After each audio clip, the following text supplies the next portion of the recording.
Good morning, and thank you for coming to the Center for Strategic and International Studies for our briefing on the President's trip to Asia. I'm Andrew Schwartz. I'm our Vice President for External Relations here at CSIS, and I see a lot of familiar faces and I see some new faces, and thank you all for coming this morning. I'd like to point out we passed out a couple things that may be helpful. One is a new report on the United States and Korea leading beyond the storm. This is a report of CSIS's Scholl Chair in International Business, namely my colleague Steve Schrage to the left over here. And this report has some excellent charts in the back, too, that I hope you get a chance to take a look at. Another thing is one of our colleagues who's traveling overseas who would be with us today, Victor Cha, our Korea Chair. Victor's prepared an edition of our critical questions, President Obama's trip to Asia. This will be emailed out as well. And I urge you all to register for our critical questions, which you can do at csis.org. With that, I know we have a busy morning ahead of us and a lot to talk about. I'd like to introduce my colleague, Mike Green, who's a senior advisor at CSIS and our Japan chair, to my immediate left. And then next to Mike, we have Bonnie Glazer, who's one of our senior China scholars and works in our China Studies Department. Next, we have Ernie Bauer.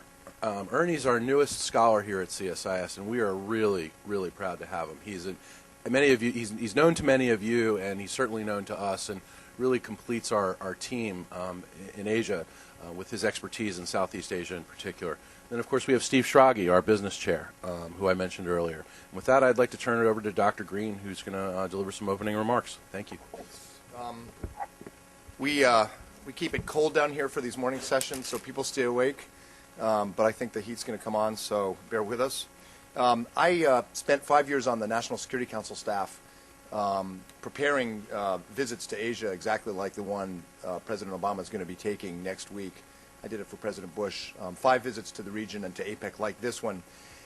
I was thinking through what my successors would be putting into the scope memo for the President, and which he's probably writing right about now, in terms of the narrative that the White House would like you all to write about the trip and about each stop, and also about the sub-narratives or trouble areas that the White House hopes you probably won't write about that could become problems in each stop. So I'm not in the White House anymore, and feel free to share with you what I would guess are the storylines they'd like you to write on each stop, and the ones they hope you won't write, which may or may not become problems, but I think are worth watching. In terms of the overall theme of the trip, there's no doubt about that one. Asia is becoming the most dynamic region in the world. It's the source of recovery from the current economic crisis. It is the region that has the most intense 19th century style great power rivalry among Japan, China, Korea, India. It's a region that presents some of the toughest proliferation challenges, but it's also a region where some of the most important developments are happening in terms of democratization and development. So it's a very mixed bag, and it's very much becoming the center of international attention. It's not the center of attention in Washington, though. The center of attention in Washington, I think, over the next 2 weeks will be, in terms of foreign policy, how President Obama will respond to the proposal from General McChrystal. And it struck me that the White House has signaled they're going to make this decision after the trip, which, based on my experience, means a good 30 to 50% of the President's time managing the press on this trip is going to be about Afghanistan. And that's good news, bad news. It could be a distraction from some of the problems in Asia, but also it's going to be a distraction from what is generally a very good story for the U.S. and I think for the administration in terms of Asia policy. The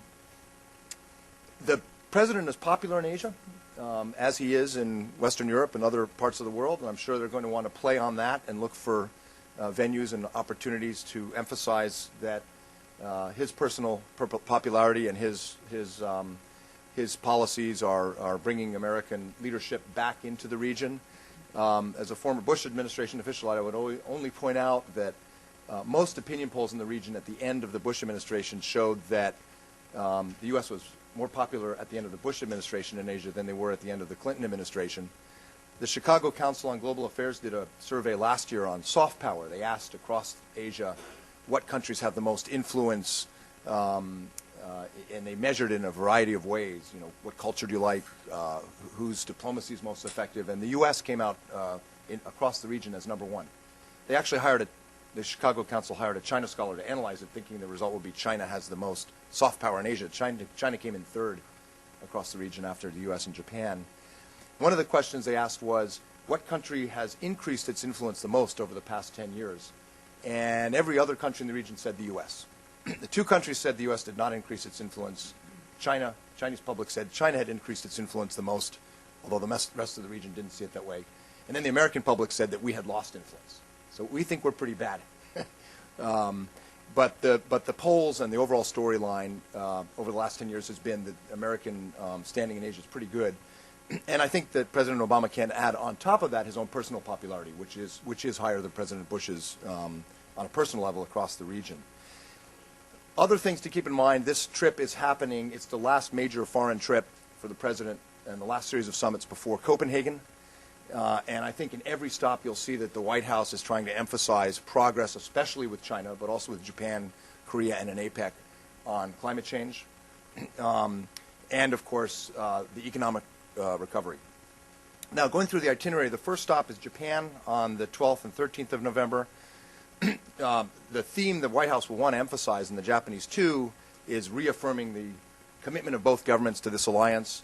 The Obama administration has essentially followed what was a Bush strategy and began in the Clinton era of emphasizing Japan as the cornerstone of our Asia strategy, as one way to engage China from a position of greater confidence and influence.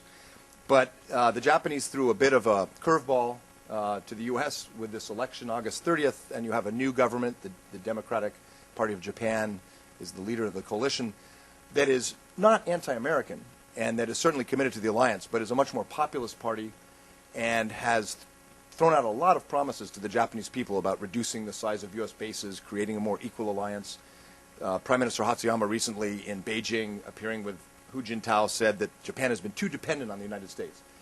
These are themes that are not especially welcome in the White House, but a lot of them are sort of vague, and I think that the U.S.-Japan alliance remains important in Japan. 76% of the public says the alliance is important. So I don't think either side expects major shifts, but the themes coming out of this new government are problematic for the White House.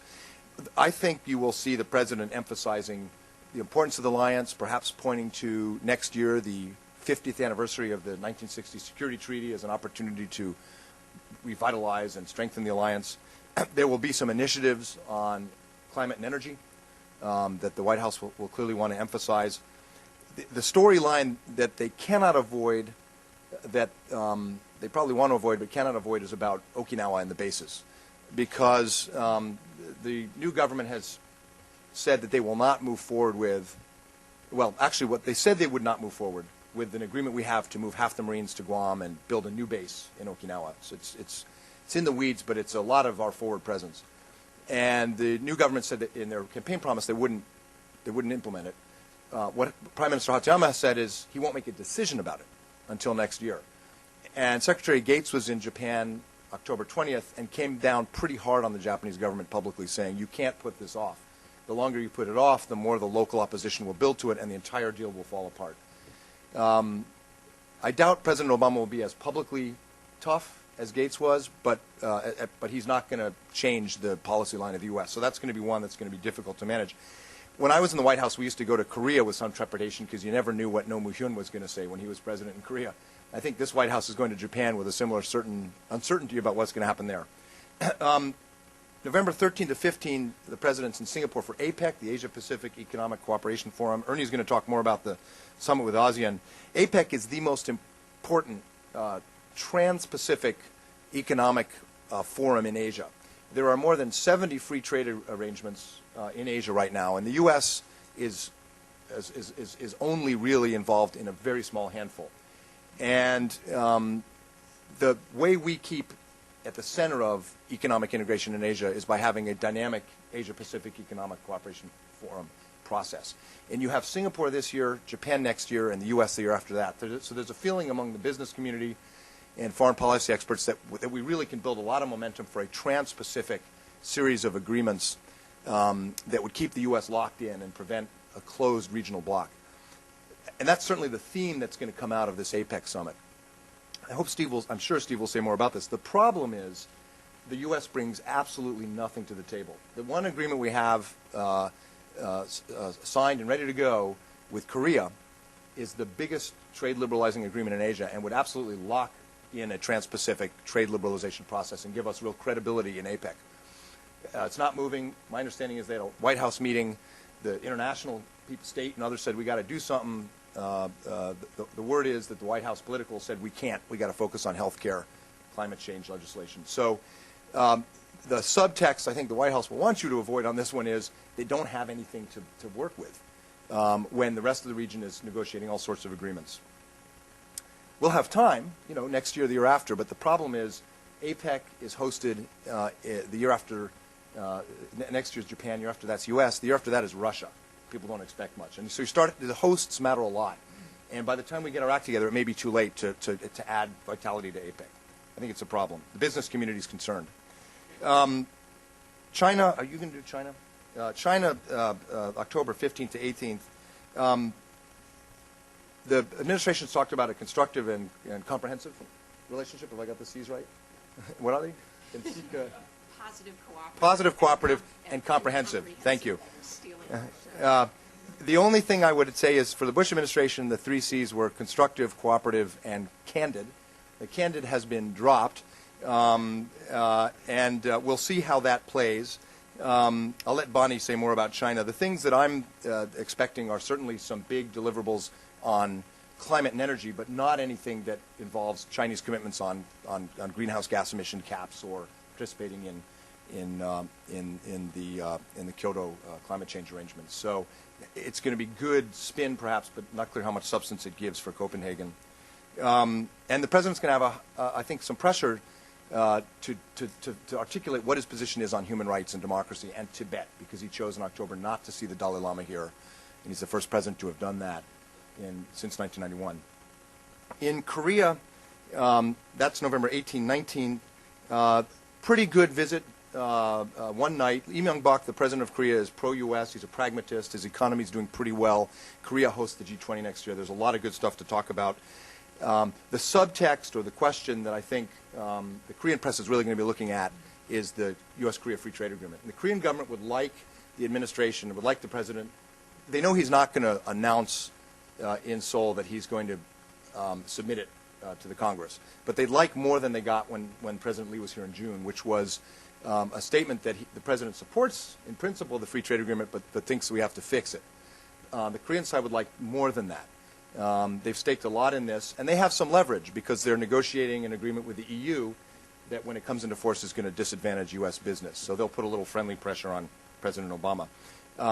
Bonnie's going to talk about North Korea. The Korean press will talk a little bit about the grand bargain that President Lee has proposed for North Korea. There's frankly not that much there. He's a conservative skeptic of North Korea. He's putting out some aspirational vision of what could happen if North Korea gave up nuclear weapons. That's extremely unlikely, and so a grand bargain with North Korea is extremely unlikely, but you'll see a certain amount about that. And then he heads home. And from my experience, does not talk to his Asia team for a month because he's sick of Asia, because he's been on the road for almost 2 weeks, and back to the next part of the storyline.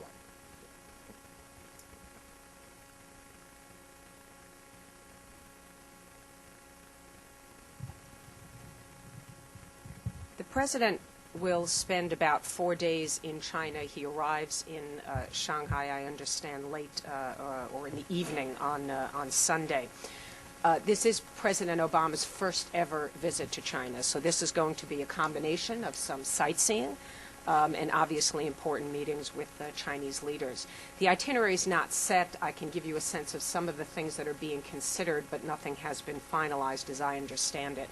The U.S. is interested in organizing a town hall type meeting in Shanghai with Chinese youth for the president to engage with. My expectation is if this comes off, it will be hand-picked individuals from a leading university in Shanghai like Fudan, probably not too dissimilar from President Clinton's meeting that he had when he was there, I think, in '97. The president will give a speech, probably, as I've heard, at Tsinghua University in Beijing, There may be some kind of an internet component to one of these events where President Obama might have an opportunity to engage with netizens. President Hu Jintao has done that in the past, engaged with Chinese netizens, and that's something that no U.S. president has done before. There's a big expo being planned in Shanghai in 2010. One of the possible things on the agenda is to have the president go visit the site where they are going to build the U.S. I don't even think it's started construction yet. I could be wrong. They're still fundraising. But Secretary Clinton has been very involved in that, and that might be on the agenda. In terms of deliverables for this visit, there's going to be a joint statement, and again, that is still being negotiated. Lots of brackets, I hear, in a very long document. I think the highlight will be the interdependent nature of the U.S. and Chinese relationship, both in economic and security terms. As Mike mentioned, it was April 1st that President Obama first met with President Hu in the margins of the G20 in London, and that is where they agreed on this label of a positive, cooperative, and comprehensive relationship. This trip is an opportunity to really put some meat on the bones, if you will, of this statement. What is it that we are actually going to cooperate on? And in terms of comprehensiveness, how many things are we going to work on together? The U.S.-China relationship has been, in the past, mostly bilateral and increasingly regional. Under this administration, we're seeing it increasingly focus on global issues. Things like climate change, of course, the economic financial crisis. And this is, I think, really a test of whether or not our two countries are going to be able to step up and do much on these really global issues. The U.S., I think, would like to see China take on more responsibility, not just on those issues, but also North Korea and Iran. There's some discussion of some form of cooperation on Afghanistan. There may be an announcement that the Chinese will train police in Afghanistan. That's something that's still being looked at. And I expect no breakthroughs on either North Korea or Iran, as I agree with Mike that on climate change. We will see something on clean energy cooperation. That's really where the focus of the discussions are. When Hu Jintao was in New York at the UN, he said that China would reduce its emissions. Of course, did not set any target, and there's no expectation that in the run-up to Copenhagen that the Chinese will agree to set a target.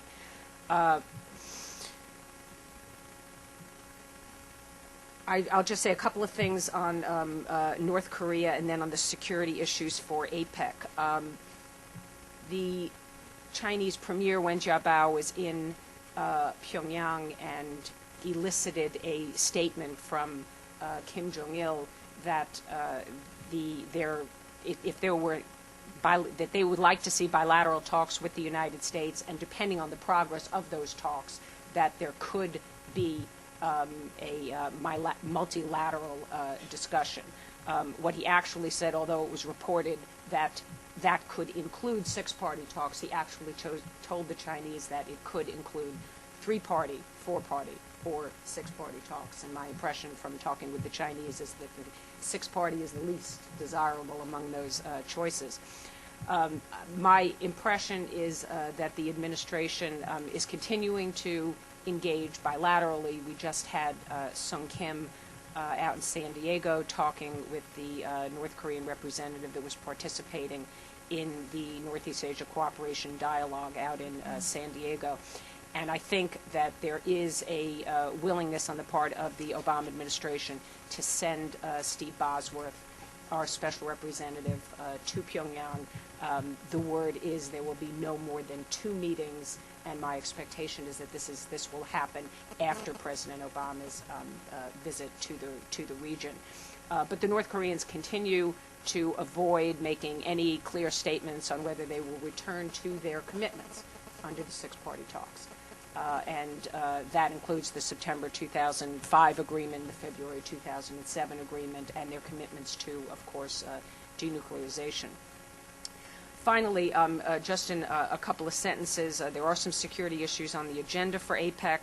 Not likely to see this in any joint statement. The emphasis in APEC is on the E. It's on economic. There are some reservations by some of the parties to including security issues in a joint statement, but nevertheless there will be some discussion, and those issues are likely to be North Korea, Burma, the NPT, and Iran. Should I just jump in? Hi, everybody. First of all, I seem a little grouchy this morning. I was born in Philadelphia, so I hope that explains that. Me too. Were you? Yeah. All right. President Obama will go to Singapore for APEC, as Mike mentioned. He's going to be there with a good portion of his economic and foreign policy team. I think that's important to note. This is the first time in a while that we've had the Secretary of Treasury along with the team. Geithner will be there. Hillary Clinton will be there from the State Department. Gary Locke from Commerce, and Ron Kirk from USTR. Expectations at APEC, it's in Singapore. Singapore is the most trade-dependent country in the world. Trade in Singapore is equivalent to over 300% of GDP. So Singapore is sort of the canary in the coal mine on trade. If trade stalls or dies, Singapore will be the bird on the floor in the mine. And that's not good. Also, Singapore is right in the center of ASEAN, which is a 10-country group of countries that's comprises of 650 million people, over $1 trillion GDP. If you don't count Canada and Mexico, since they're adjacent to the United States, it's our third overseas largest trading partner. So trade is very important to this group of countries. In terms of trade as a percentage of GDP for all the countries of ASEAN, it would average just under 100 or just over 100%. So trade is going to be important, as Mike alluded to, I think said or alluded to. I don't think the Americans are going to be able to arrive in Singapore and do the needful as far as the Asians are concerned on trade. There's going to be a lot of pressure on the United States to say something about strong commitment to wrapping up a Doha round. I think maybe Steve will talk a little bit more about that. For a number of reasons, politics in this town, healthcare, Afghanistan, others. I don't think the White House is willing to use those chits, and they're not ready to talk about trade like Asia would like it to. So there's going to be a strange dynamic out there. There are meetings going on probably as we speak inside the administration right now, trying to decide what they can do on trade, and maybe Steve will talk a little bit more about this. That will color the tone a bit, I think. But we can't forget that in Southeast Asia, President Obama is personally extremely popular. I think Mike pointed this out, but particularly in Singapore, in Southeast Asia, Obama's got better popularity ratings than he does in Virginia and Wisconsin, in places like Indonesia and Malaysia.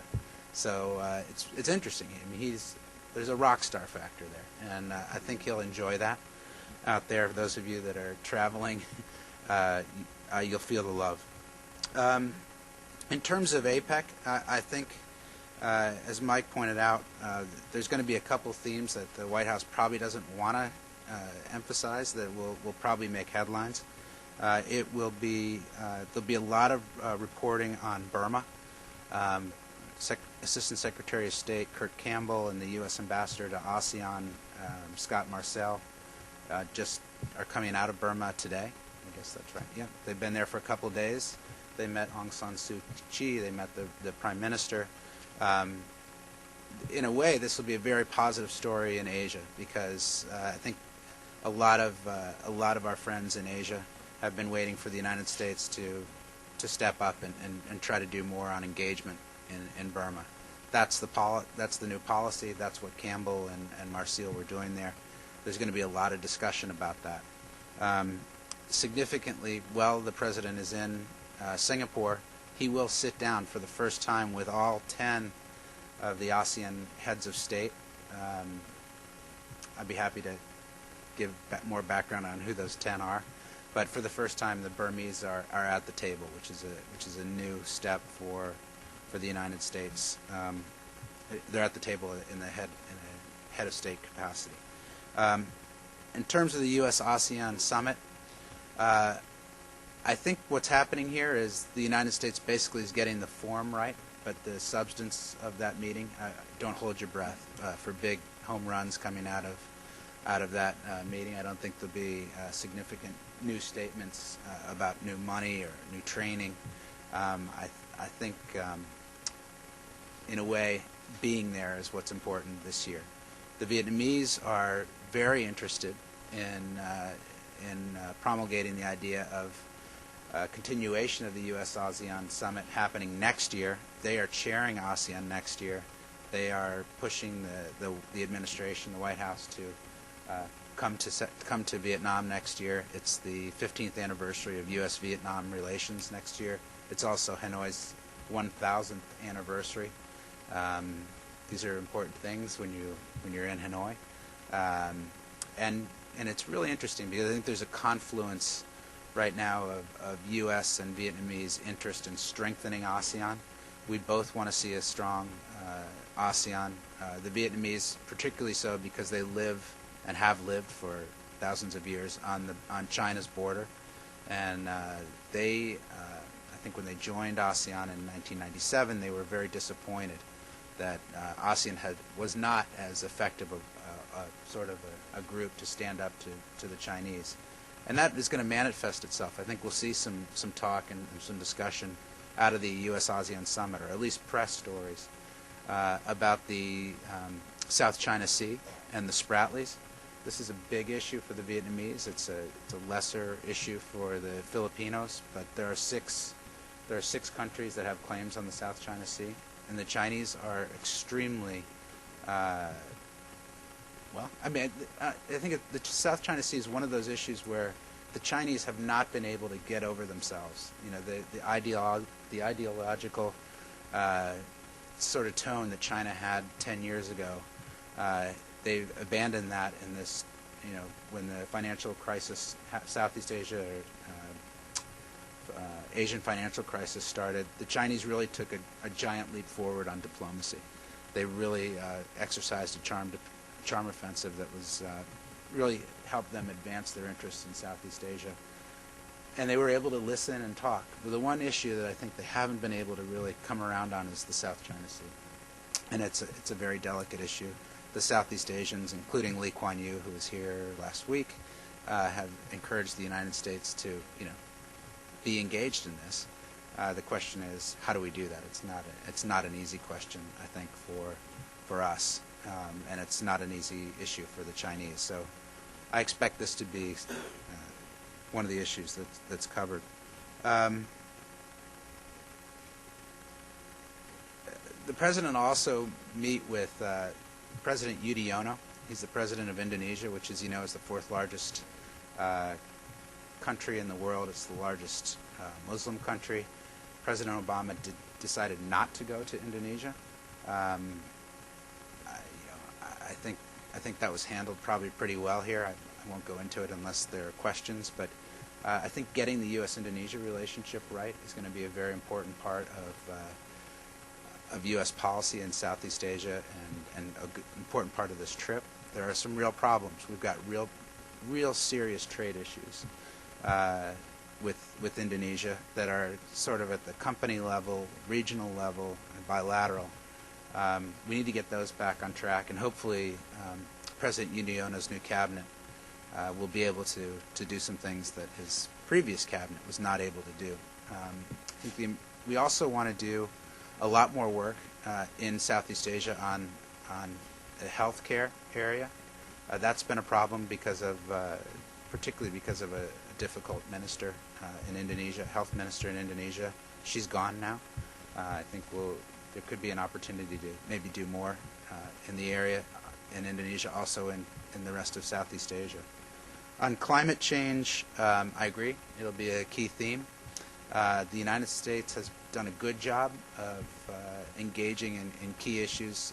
Hillary Clinton took the initiative to to join in with the Mekong countries and talk about the damming of the Mekong River.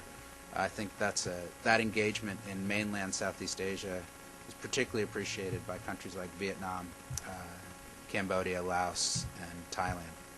So I think I'll wrap up there. I'm happy to answer any questions you have about some of those specific issues. Thanks. I'm Stephen Schrage. I'm the International Business Chair, the Shelter International Business here, and kind of coming at this more from my background at USTR, and then we're working with Colin Powell on strategic issues, and Chair is the G8's Crime and Terrorism Group. I kind of have an appreciation for some of these multilateral efforts, but also I would say kind of a healthy skepticism of how much they can get done in the current context. And I think it's been hit on a couple times here. I think there are other issues that the White House or others may want you to focus on at this point in time. But kind of in the context of this being the first APEC and really the first trip since the global economic crisis turned a lot of these nations' economic assumptions on their head, how you're going to revive global growth, what's going to happen with trade is really going to be the elephant in the room for a lot of these countries. And it's one where currently the United States doesn't have a lot to say. And it's going to be a critical question that's going to come out throughout this trip. I think both for APEC and for President Obama, the question will be, is there a roadmap to revive trade or to put things on the right course? Or kind of as U.S. and APEC efforts stall, are they going to be left in the rearview mirror by Asian countries, by new groupings that are going to move forward potentially without us? And I think, as America confronts this issue, we're going to see a lot of different things over the next year. They're going to push this to the agenda. You're going to see it at this trip at APEC, and then capping next year with the APEC in Japan that Mike mentioned, with the G20 in Korea. It's really going to raise questions about, do we have a comprehensive way forward? To start with APEC, which I think has a great deal of potential, was launched by one of my former bosses, Bob Zellick, and really injected the U.S. in the discussions in Asia, along with the other countries in the Americas, at a critical time, help push forward the WTO. And as you heard, it's got some very impressive stats. It's 50% of world trade, 60% of U.S. exports. But what people would say over the last several years, it's been somewhat less impressive in terms of actual results and seizing that capability. And, the question is, can it be known for something in terms of real substantive achievements rather than kind of those famous but somewhat awkward pictures of world leaders in colorful shirts, or, just continuing to have this kind of dialogue going forward? It's facing challenges in its own backyard. As been mentioned, ASEAN, is moving forward trade deals, ASEAN +3, ASEAN +6. There's an East Asian summit. There's talks of an East Asian community that might exclude the United States. So as a regional grouping, it's facing challenges. But then as a global grouping, the numbers sound very impressive. It's 50% of global GDP. But then you've got a G20 that was just launched that is 80%, 85% or higher of global GDP, and includes almost half of it's from APEC. So it's, what does it serve this global role? Is it a regional role? Should it be tackling these security issues that Bonnie mentioned? It's kind of really struggling for a way forward and how it fits into this new global architecture. At a time when President Obama has said, and others have said, we need to kind of rationalize these structures going forward. So as you well know, going from summit to summit to summit to summit and figuring out how we structure these overall. I think President Obama and the administration faced some similar questions, particularly on trade. I don't think anyone would fault the Obama administration with doing a strategic review of trade. I think it was greatly needed. Trade had really hit a brick wall in the last years of the Bush administration. We didn't see a lot of substantive progress on FTAs or the Doha round. But now we're reaching a time where this kind of void in U.S. leadership, as it drags on, is being filled by other nations rapidly moving forward, and we're really losing our window in terms of ability to lead. I think you can contrast this. It's a pretty clear picture and a sharp contrast between the U.S. and Asia. You've got Asian countries, dynamic center of growth, World Bank estimates of 7.8% of growth driving the global recovery, engaged in negotiations throughout the region and the world, over 16 negotiations already completed. And then in contrast, you've got a United States where there's questions about high unemployment, whether we're going to have a jobless recovery, and our FTA efforts stalled. We've got 2 with the region in contrast to those over 60. And the last one was a half decade ago. Our major agreement with Korea, is up in the air without a clear way forward. And Congress hasn't even given authority back to the president to get back in the game and start negotiating on these things. which could hold back things like the Trans-Pacific Partnership that's been discussed, or ASEAN FTA negotiations, things that are being kicked around. So it's really kind of it's going to be a critical test for the Obama administration, both regionally but also globally.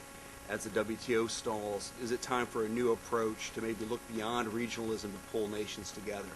And that's something, we can discuss more. And then finally, just quickly, I think, we've touched on most of the specific bilateral issues, but just from a trade perspective, a couple that may come up. There's been a lot of talk about China and the United States forming a G2 to drive the global agenda, but I think that may be premature when you're seeing major conflicts of the United States or disagreements on things like intellectual property rights, currency, services. So I think a lot of the focus will be kind of avoiding a trade war between China and the United States, or tamping those fears down at a time when you've had U.S. Tire tariffs and threats of Chinese action against the U.S. auto industries, rather than the China and U.S. coming together with a concrete agenda to drive world trade. Korea, I think, in addition to Japan, which I think Mike addressed in depth, one thing on Korea is that I think it's one of the most underappreciated but critical relationships given the dynamics that are in the region right now. And obviously the elephant in the room in that agreement is the U.S.-Korea FTA and where that goes forward. But another key part is going to be the G20. This is Obama's legacy is really wrapped into this. Oops, Mike.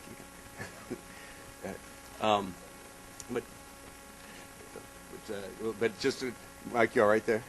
Yeah. Yeah. All right, got it. Well, we'll survive that catastrophe.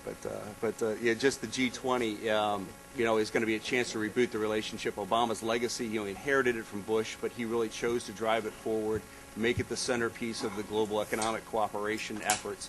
And so both his and Korea's legacies are really going to be tied to that. So that's an opportunity to reboot it. And just in closing, I'd say a lot of these statistics you kind of can lump together. We've kind of done a lot of different charts showing kind of how the U.S. has fallen behind on Korea trade, the FTAs, and how the spaghetti bowl of almost sweeping the entire world is really tilting the playing field against U.S. exporters. So I encourage you to take a look at those if you want to get more of a handle on how some of these statistics play out with Korea and also globally with the U.S. and Asia. With that, we'll take your questions, but I should say it's a good thing that I lost weight because it looks like we're going to have to trade suits today. It's a good thing CSIS is cold coffee. Yeah. Let's open up to questions. George. George Condon with Congress Daily. You've said a lot of interesting things about trade, but there's a whole group of questions that still are out there. I mean, like you mentioned, business leaders are concerned, wondering what the commitment of the president is.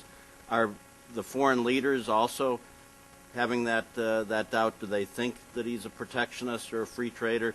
There's been some talk about the president having to give a speech on his trade policy. Is that something you're hearing about? And finally, are the other leaders going to wait for the United States, or are they ready to just move ahead and leave the United States out?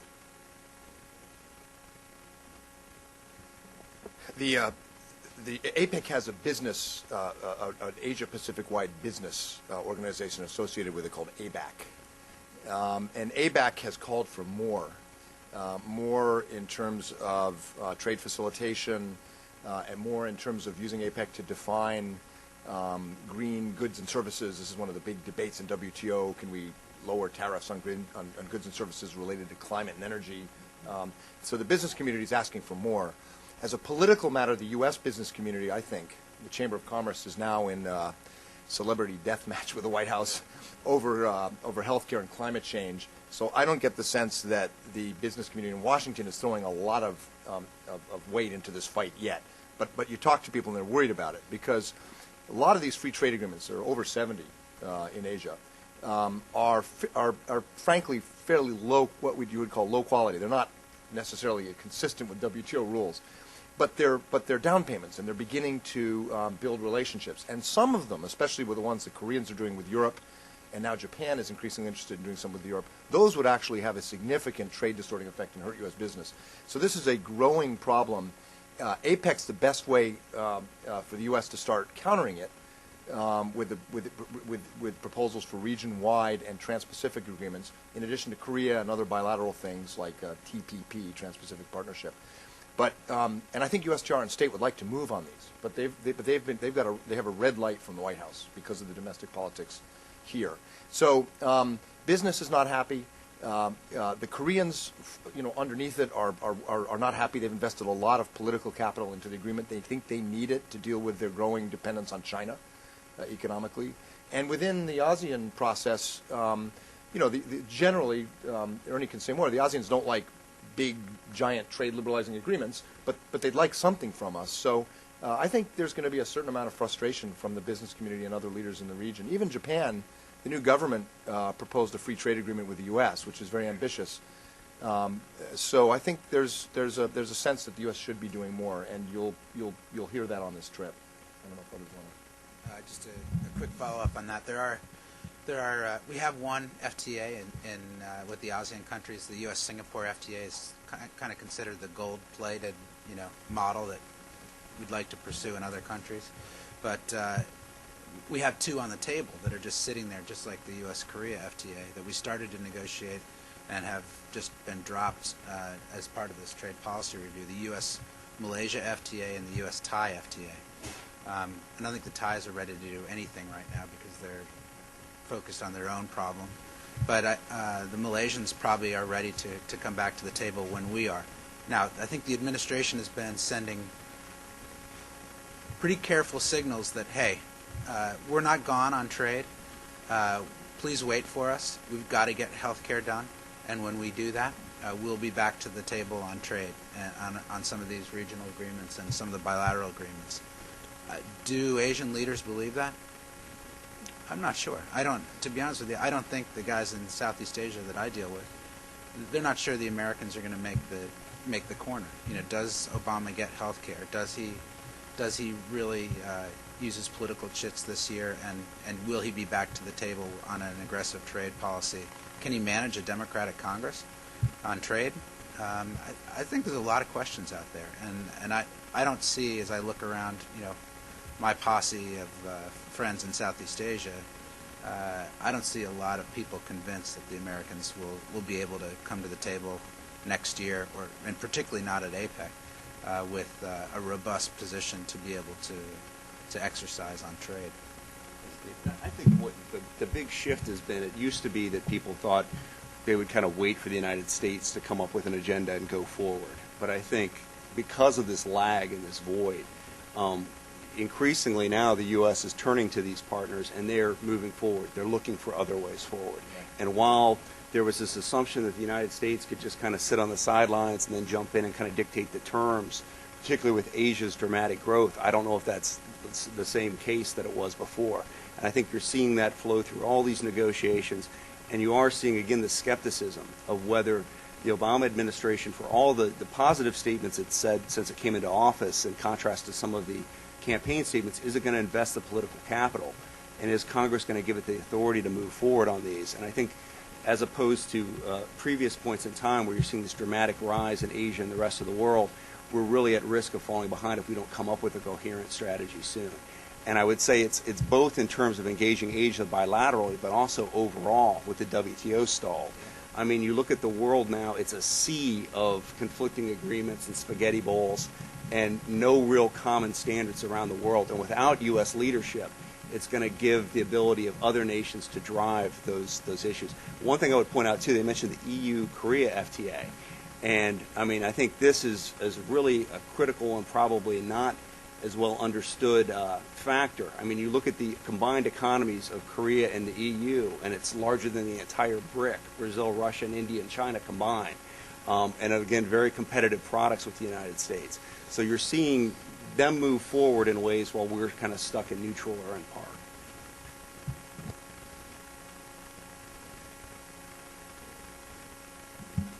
Thanks. Mike, I wanted to ask you, you mentioned Afghanistan as being something that will kind of overshadow and not only overshadow some of the stories, but take a lot of the president's time while he's on this trip. And given that there are so many issues in Asia that sound like they really need some urgent attention, the Japan relationship, the trade relationships, obviously the relationship with China. From your experience planning these trips and going on these trips, how much of a risk is it for the president to have this huge, oxygen-sucking issue kind of trailing him and going along with him? Well, we in the Bush administration we faced this on Iraq, and it can have a pernicious effect, on the way over. It's a long flight on Air Force One. They have exercise bikes and showers for the president. You can do a lot of working out, a lot of sleeping. It's a much more comfortable flight than the rest of us are used to. But they do a lot of work, and they get the president ready. They think through issues. If a lot of that time is spent, thinking through health care, thinking through, inevitably there are other issues on the president's plate. But if it's crowding out the Asia agenda, that's something of a loss. And then when you're in region, Afghanistan-related stories tend to get a big pump. So, in Japan, one of the big uncertainties is, will the Hachiyama government be able to come up with something for a Japanese contribution in Afghanistan? This government has not fully coordinated a lot of its positions, so it's hard to say exactly what their position is. But in general, it appears they're committed to pulling out their ships in the Indian Ocean, which have been refueling the Pakistan Navy and others to help on the fight against terrorism. And they're trying to kind of come up with something that will show they're serious about international contributions. But they're in a coalition with socialists and others who don't want to send the military. And so they're talking about vocational training of former Taliban and things like that. So that's going to, because the Afghanistan question is hanging over, that's going to end up being, I think, a bigger story. The Koreans have actually announced that they're going to send some troops to Afghanistan, which is really quite impressive, because you may recall Roh Moo-hyun promised that he would not send any troops to Afghanistan in order to get some Korean missionaries who had been kidnapped by the Taliban released. So Lee Myung-bak's showing some real courage. But I think that this will sort of highlight the Afghanistan stories. These are not the crucial issues for U.S. relations in Asia, but they're going to be big stories because of what's on the plate for the U.S. president internationally.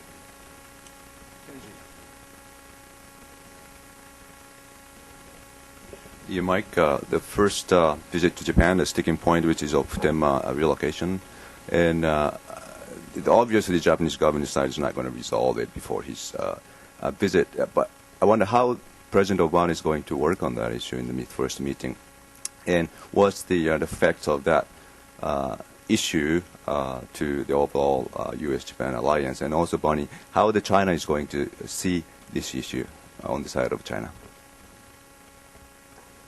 Well, yeah, be careful of the coffees. Well, the Futenma issue is not something that either, I think, President Obama or Prime Minister Hachiyama will want to be the lead story. There are a lot of issues they want to emphasize instead, like cooperation on energy and climate. There are also going to be some U.S.-Japan agreements on cooperation on smart grid and other ways to reduce greenhouse gas emissions. And they're both going to want to demonstrate that the alliance is strong. It's in both Hachiyama and President Obama's interests for their domestic publics who support the alliance and in dealing with China to show that we're not going wobbly. But bases are at the very essence of the strategic bargain between the U.S. and Japan. If Japan's not willing to host U.S. bases, the whole arrangement that Asia has grown used to over the last 60 years starts to come apart. And I don't think the new government in Japan wants to kick all the U.S. bases out, but they've basically taken on or challenged the agreement we have to rearrange bases in Okinawa, which is a big deal, costly and complicated. And there is no real alternative, and that's becoming obvious. So the Foreign Minister Okada said, we're going to put everything in Kadena, the Air Force Base. But the local mayor in Kadena said, over my dead body. So that one's not going to happen. They've explored sending the more of the Marines out of Okinawa, but the U.S. military said, no, we can't do that. We already have a deal. This is the most we can do. It would seriously hurt our operations if you tried to move helicopters hundreds and hundreds of miles away from the Marines in Okinawa. And I think the Japanese government is recognizing that there aren't very many options, but they don't want to say that. So the Prime Minister said, I'm going to put the decision off.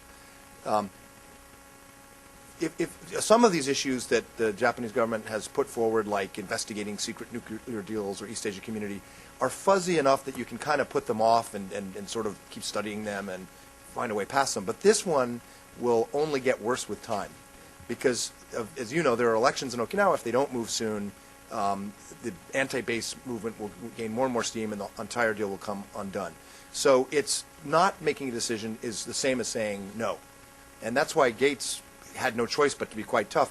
I think Obama, as president, will have a bigger agenda and want to emphasize other things. But on that issue, I'm pretty confident that privately he'll have the same line as Gates. And publicly, he may not put it in a speech, but if he's asked, I think he'll end up saying similar things to what Gates said. There's a press line in Japan that DOD and state and NSC are all divided on this. I don't think that's true. I think this one's pretty obvious to the administration that they have to get a resolution. There was a China component to that question. Were you asking how the Chinese look at the U.S.-Japan relationship? Well, first I would say that China, I think, has some concerns and uncertainties about the new government in Japan. On the one hand, very important that Prime Minister Hatoyama said they would not visit the Yasukuni Shrine. This is a very important sort of prerequisite to have a good Sino-Japanese relationship.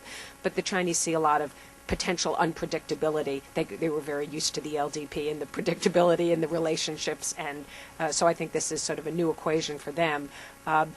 Having Japan pay more attention to the region, I think the Chinese would see as a good thing, sort of balancing the alliance.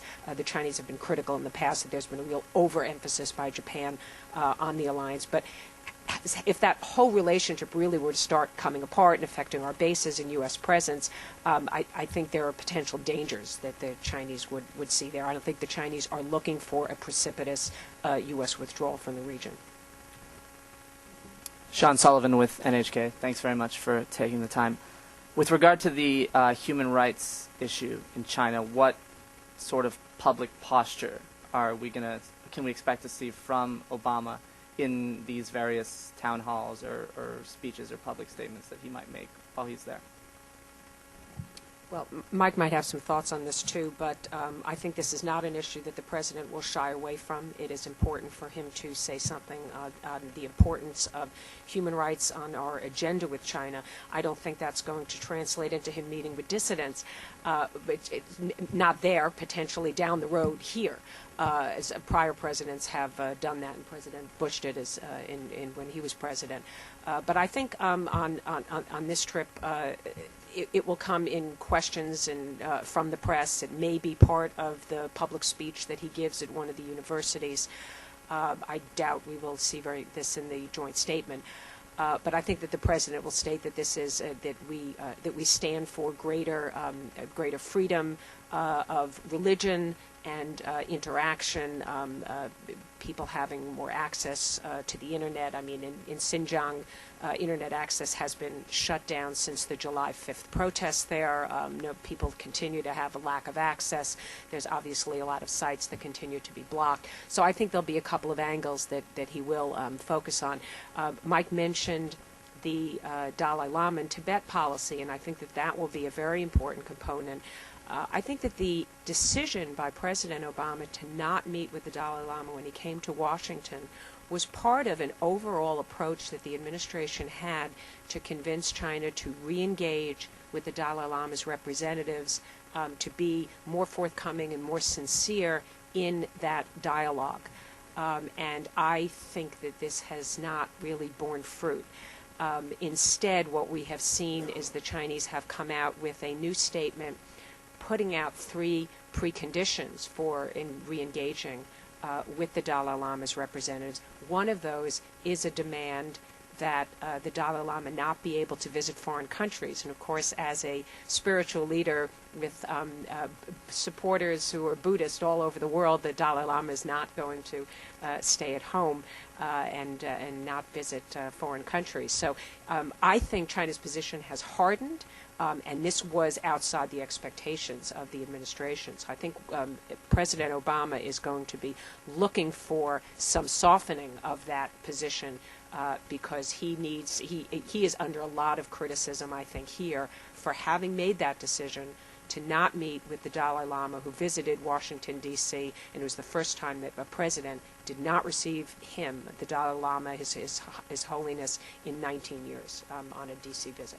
Let me just add a few points. I saw the Dalai Lama when he was here, and he was willing to obviously give the president a chance to try this new strategy.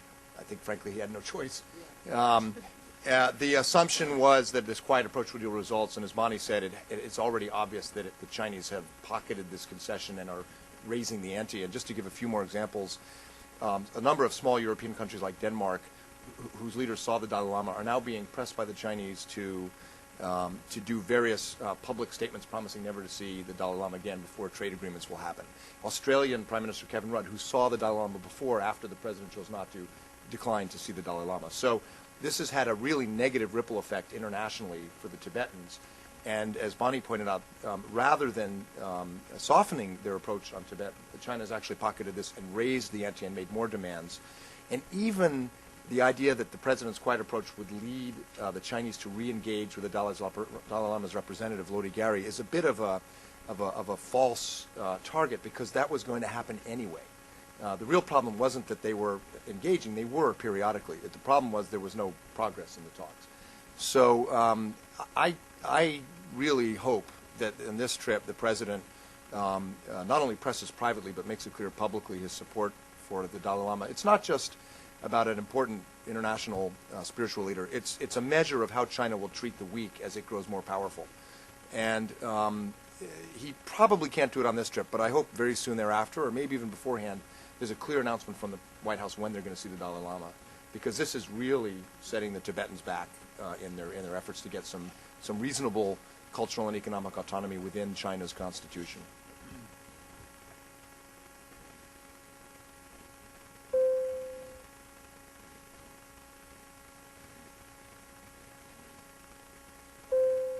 No, okay. Sorry.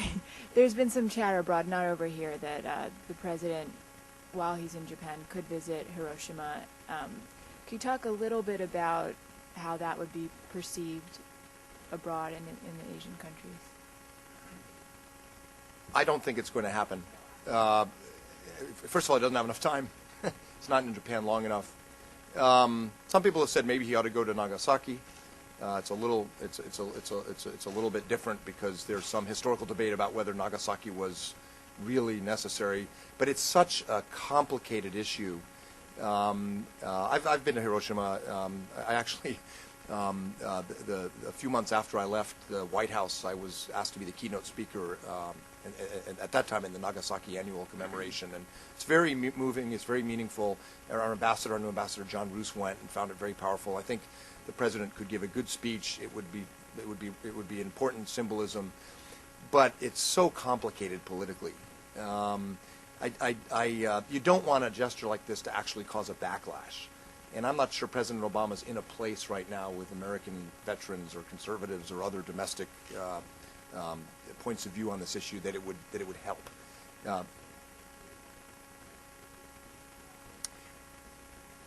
Well, I mean, there are you hear two arguments about this. One is that if the President of the United States made a trip to Hiroshima and said some conciliatory things, I don't know whether an apology would be politically possible back here. But one argument is that would also encourage Japan to go out and make more conciliatory statements towards Asian neighbors.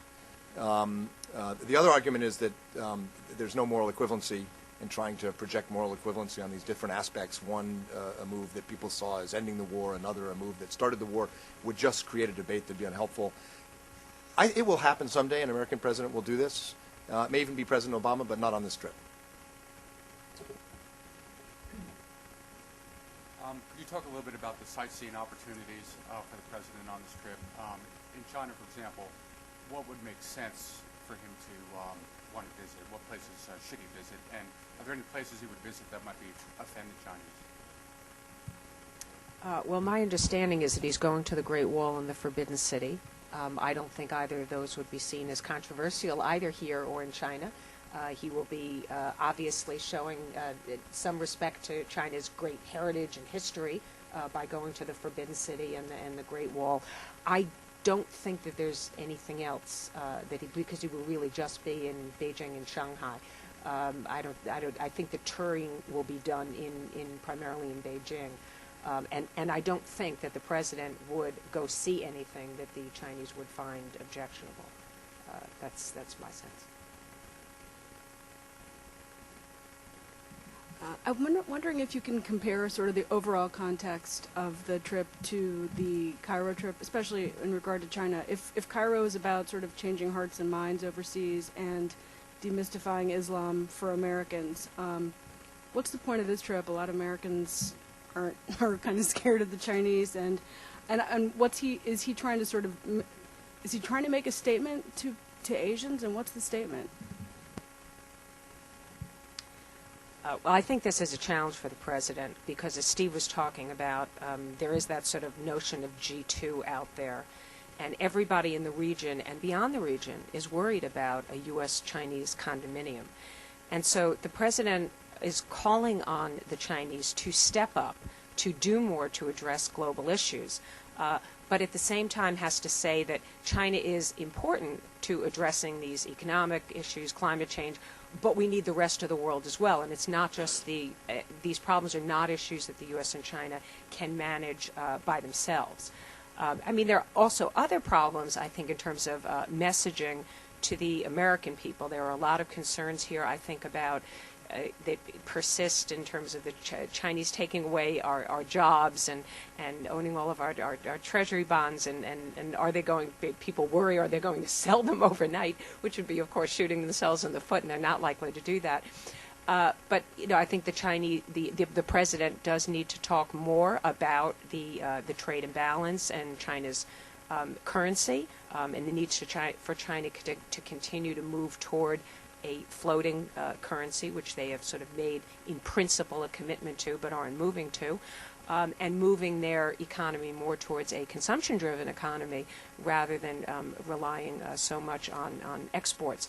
And so those are, I think, challenges also for the president to send those messages here so that people in the U.S. feel a little bit less concerned about the threats that they see economically from China. But I see this as a really difficult balancing act, and when the president is looking for Chinese cooperation on all of these really important issues and security issues and economic issues, there is I think a risk that other people will process this as the U.S. and China are out there to solve all these issues by themselves. The Cairo speech or the president's UN speech will not work in Asia, I think. And in particular, the themes about, we're beyond the age of alliances and balance of power, and so on and so forth. Because the reality is Asia is not beyond the era of alliances and balance of power. And so it's a tough balancing act. On the one hand, he does want to emphasize that we're in an era where global challenges like climate change and terrorism and proliferation require cooperation, and that China's got to step up and we want to work with China. On the other hand, if he stops with that, it's going to send a really unnerving message to Korea, Japan, India, Singapore, and other friends and allies in the region. So he's got to find a way to also say values matter, which is one of the things that bonds us to those countries, that alliances matter to us a lot, that we have a role in maintaining peace and stability. There's enough of the Cold War left in Asia that it would be counterproductive to pretend it's not there. And so far, the president's speeches haven't dealt with that latter part. They've mostly been, and in Europe that plays great, the sort of aspirational post-nation-state cooperation on global issues. In Asia, the Asian nation-state is alive and well. Sovereignty, rivalry, balance of power are as much a feature of that landscape as cooperation on global issues. So he's going to have to do a different speech from Cairo and Berlin and New York to play well in the region, particularly with the allies. Yeah, I was just going to say, I think his greatest challenge on this trip, given that he's going to be away 2 weeks, almost 2 weeks, is it may come politically at home. When you look at polls of the United States people and what are their top priorities right now, things like Afghanistan, the war on terror, they're all at 1% to 2%, and it's 58% economy or jobs, things like the deficit. And he's been spending this much time out of the country in Asia. He's got to really be able to make the case why these alliances matter, why this cooperation matter, and why it's going to hit the bottom line for the American people back home. And when the major headlines so far in some of these relations, like with China, have been about Chinese tires unfairly coming into the United States, how do you create this perception that engagement and forward movement on trade and openness to the world is a positive for the American people? So I think that may be the greatest challenge coming out of this in the weeks ahead. Could I really quickly say, and I worked on the McCain campaign, I worked for President Bush, President Obama deserves enormous credit for the reasons Steve just said. Given everything that's happening that's so critical to his presidency at home, he's taking almost 2 weeks in the region that in the long run is really going to be the most critical strategic relationship for the United States. So I'm glad you mentioned that, because he deserves a lot of credit for making the political choice to take the time to do that. Bill Clinton skipped 2 of these APEC summits because of domestic political challenges comparable to healthcare, and President Obama, so far at least, knock on wood, is doing the trip. So kudos for that. Thank you. John Zhang with CTI TV of Taiwan. A few weeks ago, Deputy Secretary of State Steinberg, in a policy speech, urged China to give strategic reassurances to the U.S. On a number of important security and international issues. Will that replace the so-called stakeholder theme in the summit in Beijing? And also, over the past few months, Chinese officials have been talking about Taiwan as being the core interest of China's, and urging the U.S. to respect China's core interest. Will that be part of the joint statement that the two sides will sign at the end of the visit? And also, are they talking about arms sales to Taiwan that the Chinese have been pushing the U.S. to stop? Thank you. On the question of Deputy Secretary Steinberg's speech, I think it remains to be seen whether other parts of the government are going to embrace his concept of strategic reassurance. My sense is that speech was not very well coordinated, unlike the responsible stakeholder speech that was given by Bob Zoellick in September 2005.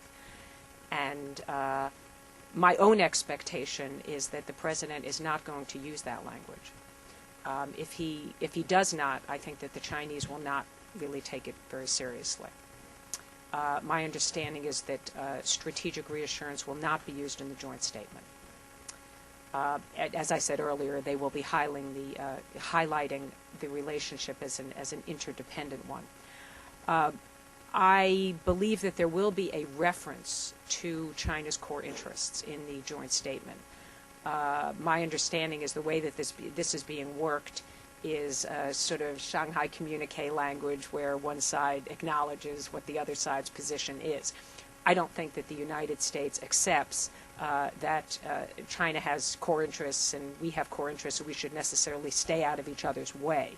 And Taiwan is certainly one of those issues where we have our obligations, our commitments, and our interests in our relations with Taiwan. But I fully expect that this formulation of Xinjiang, Tibet, and Taiwan as being China's core interests will be expressed by Hu Jintao and may, in fact, be mentioned in the joint statement.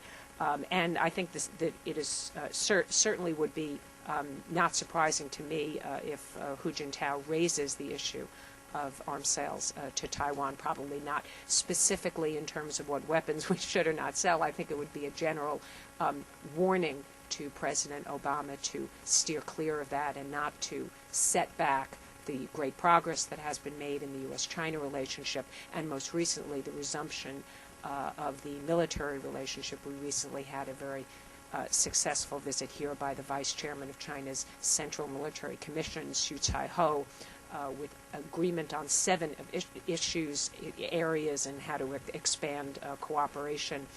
And so I think that there may be some signaling there about we need to continue to sustain the momentum and move forward. But I don't think that there will be much focus by either president on the issue of Taiwan.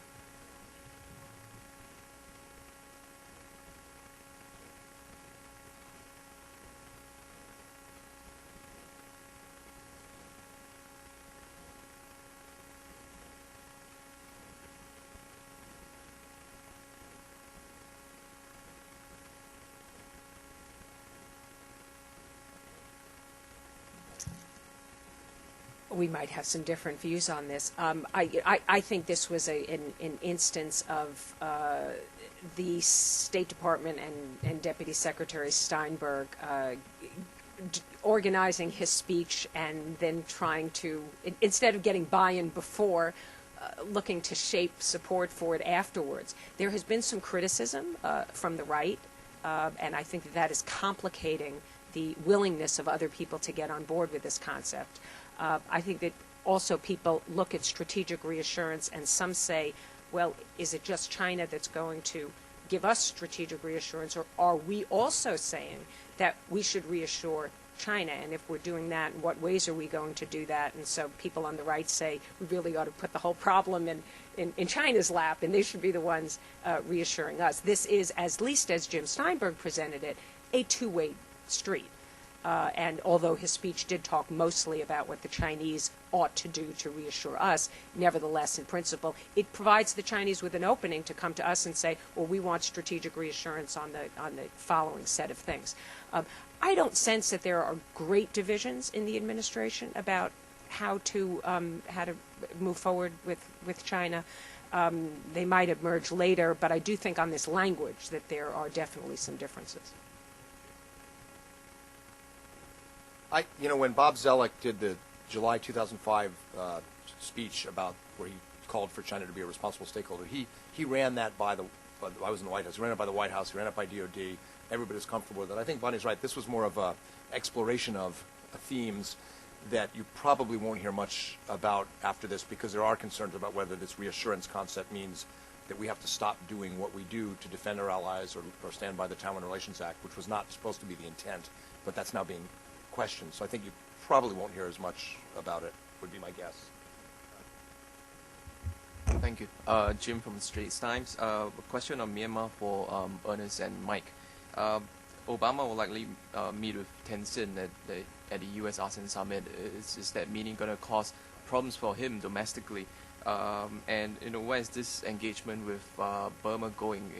Is it going to go in the way of North Korea 2.0, or is it likely to be, how the U.S. engaged with China back in the 70s and bringing it out?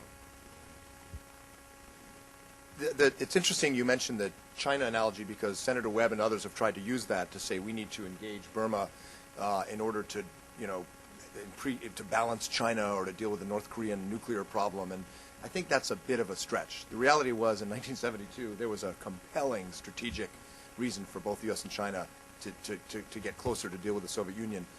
Frankly, Burma's not that important.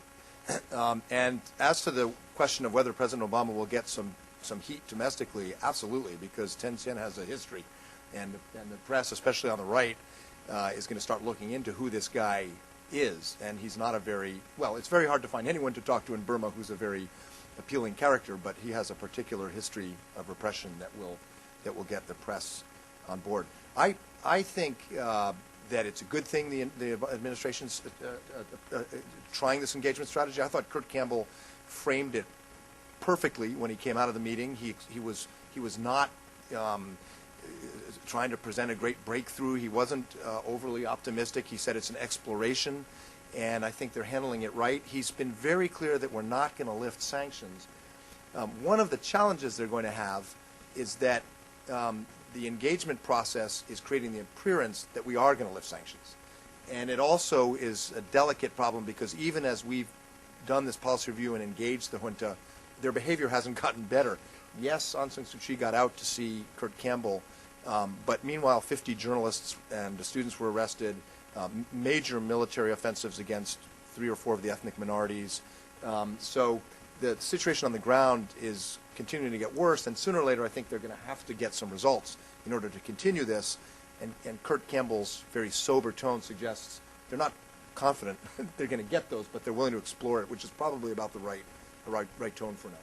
Yeah, and I would just add, I agree with that. And I think the other thing is that the Burmese, the onus should be put back on them to take the next steps, to show that they're willing to go part of the way. And I think if there's good coordination between the Americans and some of the friends in ASEAN. Remember, ASEAN comprises 2 treaty allies, Thailand and the Philippines.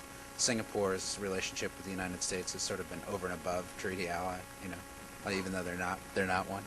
I think we may be able to, if in my wildest dreams about the possible success of the U.S.-ASEAN summit, maybe there could be some coordination and some useful, constructive pressure on the Burmese to come out with announcements on how they're going to structure these elections in 2010 in a way that shows that they're willing to, that they got the message and they're willing to allow some space. Am I optimistic about that? Not really. But I do agree with Mike that Kurt handled it very well, and it's about as I think as we step down the engagement process, we should be hopeful and watch closely. That's about all we can do.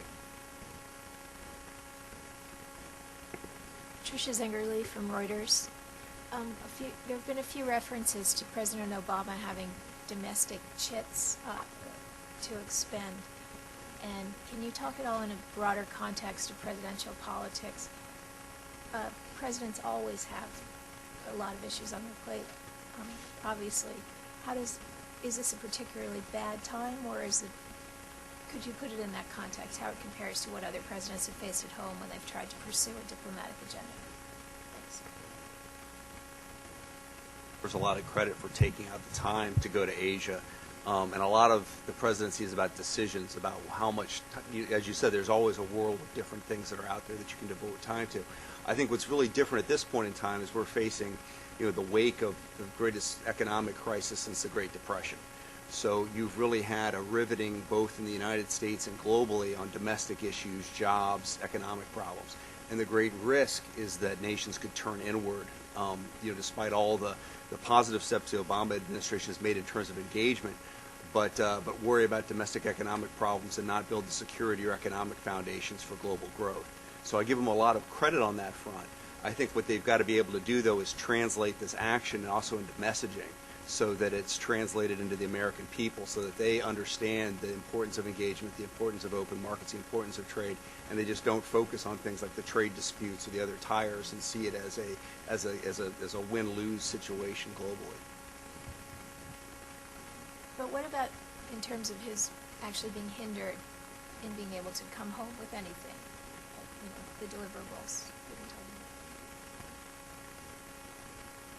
I'll take some ownership of this. I think I said shit. And where I got that from was actually talking with policymakers inside the administration who say, look, we have a certain amount of bandwidth, White House political juice, chits, whatever you call it. And our top priority is healthcare. And you are asking, or not you, but the Asian friends are asking us to get out there and say something serious about Doha and WTO, and could the Americans give the signal on the Trans-Pacific Partnership, the TPP, which is sort of a precursor to an ASEAN, a free trade area for Asia-Pacific, or the FTAAP or FTAP. And I think that's what our hosts in Singapore would love to see us do. And I think the answer has quietly been, we are working on the messaging that Steve just talked about, but we're not ready. We might not be ready to unfurl that, type of commitment in November in Singapore. And so this is what I meant when I was talking about chits. They just can't take it on board and deliver that politically.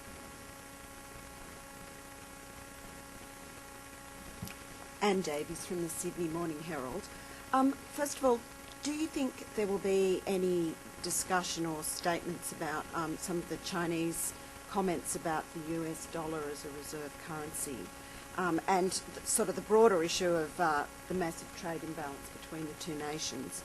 And the other thing is, do you think there'll be any opportunities to discuss an East Asian security architecture as proposed by both Australia and Japan, or whether that's going to be one of those things that's just in the too hard basket for this trip?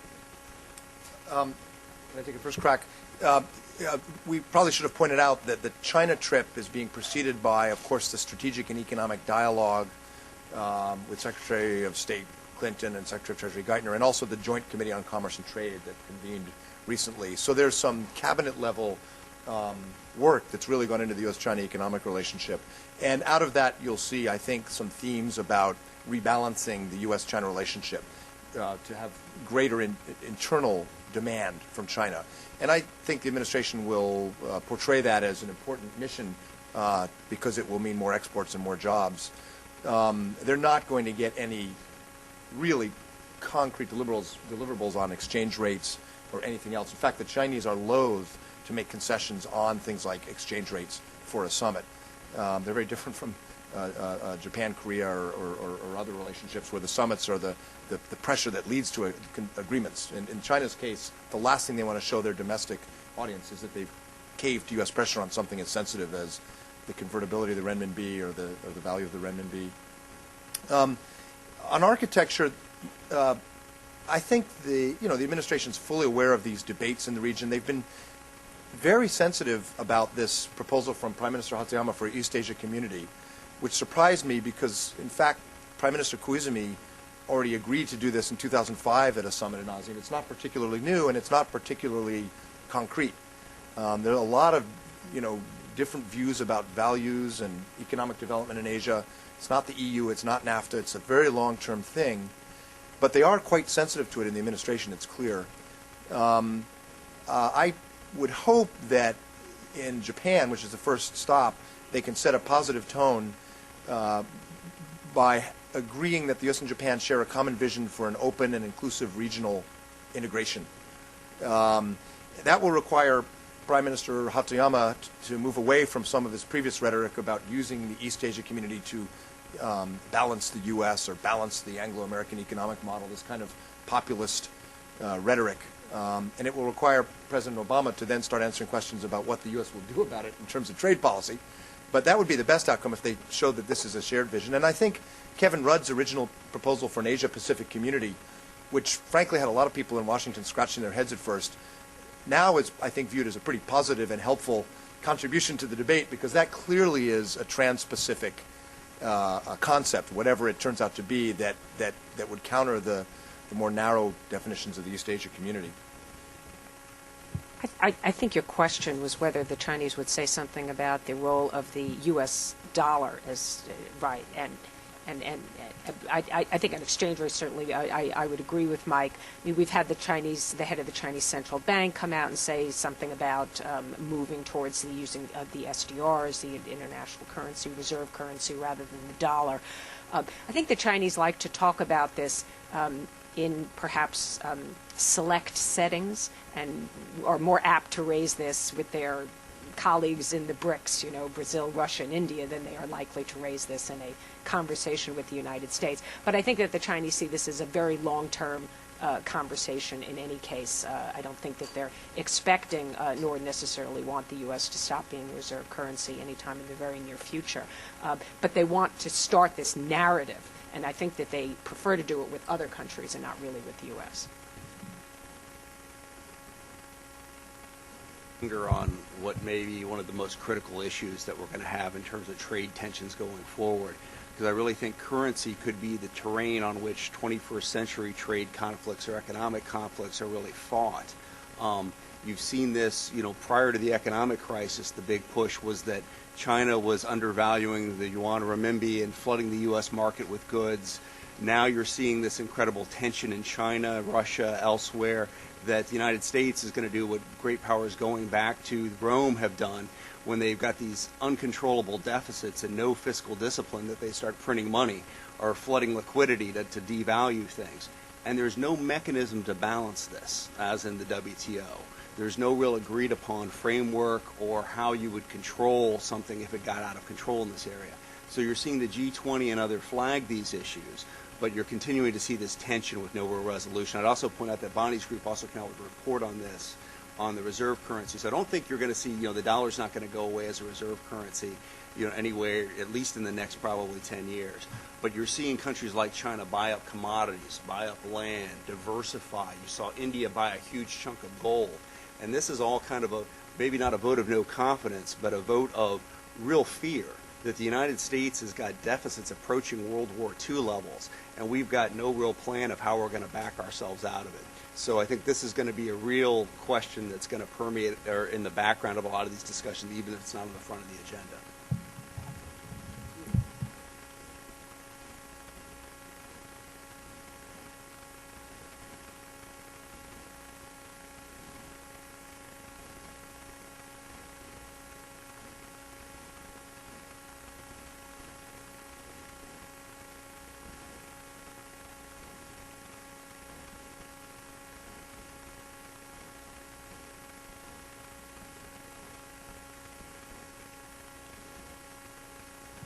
I will speak to that from the perspective of China's president. I think the Chinese have some concerns about whether this president is going to say one thing and do another. President Obama told Hu Jintao very early on that he would not pursue protectionist policies and then slap tariffs on China's trade imports. The Chinese had a relationship with President Bush that they came to attach a great deal of value and importance to. It was a relationship of a very high level of credibility. They did not always like what President Bush told them, but when President Bush said he was going to do something, he followed through. When he said he was going to give the Congressional Medal of Honor to the Dalai Lama, he did that. And in the next sentence, he also said, and I'm going to attend the opening ceremony at the Olympics in Beijing. And despite a great deal of pressure, both at home and abroad, he never wavered from that commitment. And President Bush also made some important commitments on managing the relationship with Taiwan, with then President Chen Shui-bian pursuing what was perceived by many to be pro-independence policies. So there's a very high level of credibility in that relationship, which is very important because Hu Jintao knew that what he heard he could take back to the other members of the Standing Committee of the Politburo, and he could take that to the bank. He could count on it. And I think that the Chinese have some concerns going forward about whether they're going to have that level of credibility with President Obama. Prime Minister Hatoyama won his election landslide on August 30th of this year, in part because the change theme that President Obama demonstrated in the U.S. Really resonated with the Japanese public that was fed up with the LDP. So when Hatoyama says he won because of Obama's example, he really means it. And in fact, in Japan, the president has better numbers than Hatoyama. So a good relationship with him is important. I have heard from Asian diplomats and also from friends in the White House that one of the biggest contrasts between President Bush's approach to these summits and President Obama's is that President Bush treated it sort of like a National Governors Association meeting. He joked. He asked about domestic politics. They talked about politics a lot. It was in some ways more personal. President Bush would make a lot of audibles in the summits. He wouldn't raise some issues if he didn't think it was right. He'd raise other issues that came up. It was a bit less scripted, which if you're on the NSC staff is always fun. But frankly, he usually called it right, and he usually decided this is not the right time to raise this issue. What I hear about President Obama is he's very lawyerly and very lawyer-like, and he very scrupulously reads his talking points and articulates things in the complete sentences that they're written in, whereas President Bush would mangle or shorten or add colorful anecdotes. And frankly, people like that. I mean, I think most of his Asian counterparts really liked his style. And as Bonnie said, his style was when I make a commitment, I'm going to keep it. You know, my word is my bond, and you scratch my back, I'll scratch yours. You know, a governor's way of looking at things. And frankly, that's how a lot of Asian leaders work. So it was a pretty good chemistry. With President Obama, though, he's popular. He's more popular in most of these countries than the leaders are themselves. So they treat him carefully, and he's a rock star, and they're fascinated, I think. And the relationship is important. But he does go through all the issues, apparently. There's no cutting corners, is what I've heard. That he goes through the talking points prepared by the staff, and he reads his brief very carefully. Is the general sense that I get. So thank you all so much for coming today. We'll have a transcript up later at csis.org, and I will be mailing it out to you all individually as well. Thanks very much, and just know that our colleagues will be available while you're on the trip or during the trip. We also have Victor Cha and Charles Freeman, and who are not with us today, but we'll be making them available as well. Thanks very much.